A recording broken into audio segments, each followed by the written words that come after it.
15 empires, millions of soldiers, continents of territory, and when you actually trace how each of them ended, not how popular imagination remembers it, but what the archives actually say, a disturbing pattern emerges. Almost none of them went out the way you'd expect. No final battle, no last stand. Just a quiet, almost bureaucratic unraveling. This is the story of how absolute power actually disappears. Start with the strangest kind of ending, the empire that simply gets filed away. In 476 AD, the Western Roman Empire, the power that had ruled the Mediterranean for 5 centuries, ended with a teenager and a change of clothes. The last emperor was a 16-year-old boy named Romulus Augustulus, ruling a shrinking territory from the fortress city of Ravenna. When the Germanic commander Odoacer took the city, he didn't stage an execution or a triumph. He simply stripped the boy of his imperial robes and sent him off to a countryside villa with a pension, like a retired clerk. The crown and scepter were shipped to Constantinople, as if someone were returning borrowed office equipment. An empire that once conquered from Britain to Mesopotamia ended with paperwork. The pattern repeats, centuries later, on the other side of the world. In 1912, the Qing dynasty ended over 2,000 years of Chinese imperial rule, and its final emperor was 6 years old. Court officials placed abdication papers in front of the boy, Puyi, and had him sign away the entire imperial system founded in 221 BC. He was allowed to keep his title and live inside the Forbidden City, ruling over nothing. He'd later be pushed out entirely, live through occupation, briefly sit as a puppet ruler, and eventually spend his final years as a gardener under communist rule. The longest-running dynastic system in human history ended with a child's signature, and its emperor finished his life tending plants. The Ottoman Empire followed a near-identical script. After 600 years of rule across 3 continents, the empire collapsed following its defeat in the First World War. The last sultan, Mehmed VI, didn't fall in battle. He slipped out of Istanbul aboard a British warship in the middle of the night, like a man fleeing debt collectors.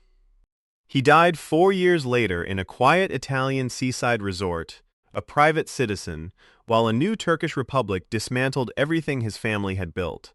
3 of history's most powerful institutions, Rome, King China, the Ottoman Caliphate, all ended not with fire, but with a man being quietly walked out the back door.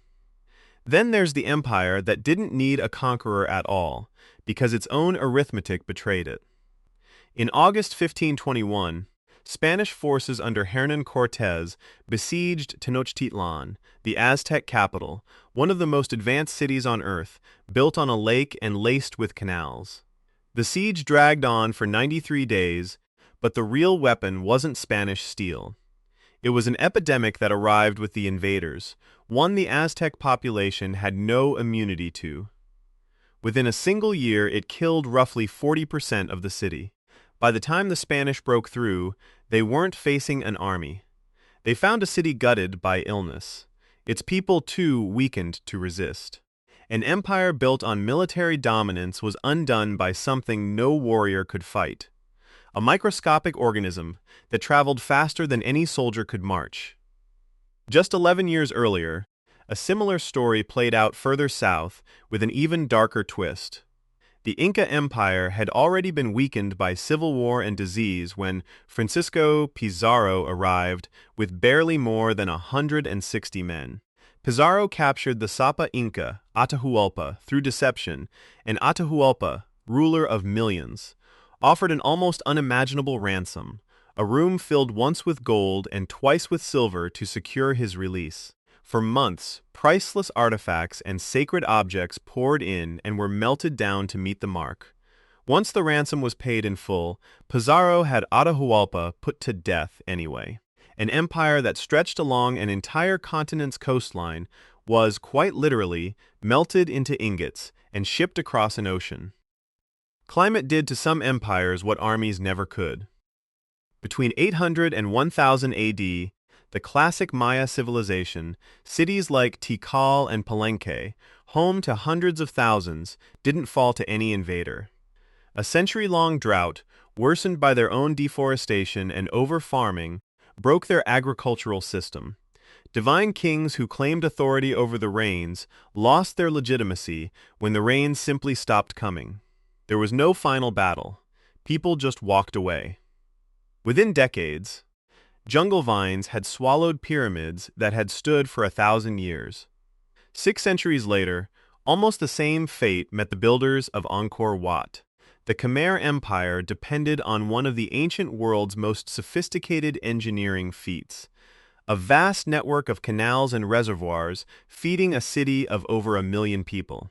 But a brutal cycle of extreme drought, followed by catastrophic flooding, overwhelmed the system faster than it could be repaired. When a Thai army finally arrived to sack Angkor in 1431, they found a city already hollowed out, undone not by soldiers but by broken water infrastructure. Some empires didn't fall to an outside force at all. They simply came apart under their own weight. When Mongke Khan died in 1259, the Mongol Empire, the largest connected land empire ever assembled, stretching from Korea to Hungary, fractured in a succession dispute between his brothers. What had been one empire split into 4 independent khanates, each with its own ruler, none of them recognizing a single supreme authority anymore. It wasn't conquered. It was simply too vast to govern, and it dissolved into the pieces that would eventually become separate civilizations. Alexander the Great's empire suffered an almost identical fate, just decades earlier, except it happened almost overnight. Alexander had built the largest empire the world had yet seen in only 13 years, conquering from Greece to India. When he died in Babylon in 323 BC at just 32, he reportedly left his empire to the strongest. No named heir, no plan. His generals began carving up his conquests, before his body was even properly laid to rest, eventually splitting it into 3 rival kingdoms. The man who'd conquered the known world couldn't outlive his own creation by so much as a season. War and economics finished off empires that centuries of enemies couldn't touch. The British Empire, the largest in human history, didn't fall to a rival power. It fell to its own bank statement. Victory in the Second World War left Britain technically triumphant, but financially exhausted. Unable to afford the colonies it still nominally controlled. India's independence in 1947 signaled the beginning of the end. The Suez Crisis of 1956 confirmed it, when the United States forced Britain to back down and made clear the balance of global power had shifted for good. The final curtain came in 1997, with the quiet handover of Hong Kong, the sun setting, at last, on an empire that once claimed it never would. Spain's empire ended even faster, in a single summer. By 1898, after 400 years of dominance across the Americas, Spain lost the Philippines, Guam, Puerto Rico, and Cuba within about 10 weeks. Overwhelmed by a newly industrial United States military, the empire of galleons and conquistadors simply couldn't compete with modern steel warships. Napoleon's French Empire met its end in the snow. In 1812, he marched roughly 600,000 soldiers into Russia, the largest army the world had ever seen.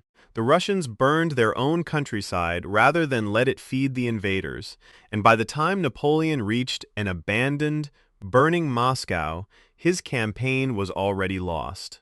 The retreat that followed was catastrophic. Brutal cold claimed soldiers by the thousands, and of the 600,000 who marched in, fewer than 100,000 made it out. The empire's true defeat wasn't at Waterloo 3 years later. It happened in the Russian winter. Technology decided the fate of the Mali Empire, once the wealthiest civilization on Earth, under the legendary Mansa Musa. By the 1600s, internal power struggles had already weakened it when a small Moroccan expeditionary force arrived equipped with gunpowder weapons Mali's cavalry and spearmen had never encountered. Firearms overwhelmed traditional tactics in battle after battle, and the empire that once controlled the world's gold trade lost its grip entirely, leaving Timbuktu, once a global center of scholarship, a forgotten backwater. And then there's the ending that refuses the pattern entirely, the one that ended not in paperwork, but in a locked room.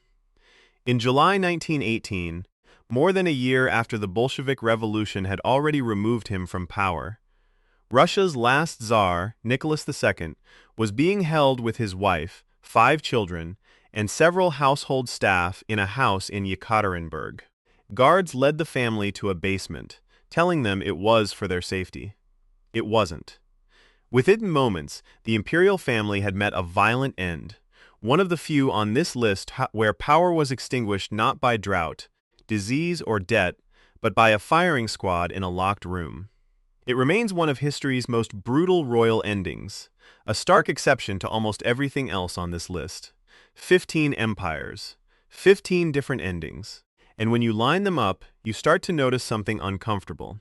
Conquest, armies clashing on a battlefield, is actually the rarest way an empire dies. Most of them are undone by debt, disease, drought, succession disputes, or simple administrative exhaustion. The empires we remember as invincible were, in the end, brought down by the most unglamorous forces imaginable: a bad harvest, a broken canal, an unpaid bill, a missing heir. Which raises the real question worth sitting with: if the mightiest powers in human history didn't fall to armies, but to arithmetic, a bad harvest, a broken canal, an unpaid bill, a missing heir, then empire isn't really destroyed from the outside at all. It just runs out of the ordinary things that hold anything together. And that leaves an uncomfortable thought for every civilization, Kanchan, that considers itself permanent, including our own. What's the one quiet failure happening right now too boring to notice that future historians will point to as the beginning of the end? If this kind of history fascinates you, subscribe. There are more stories like this one still buried in the archives.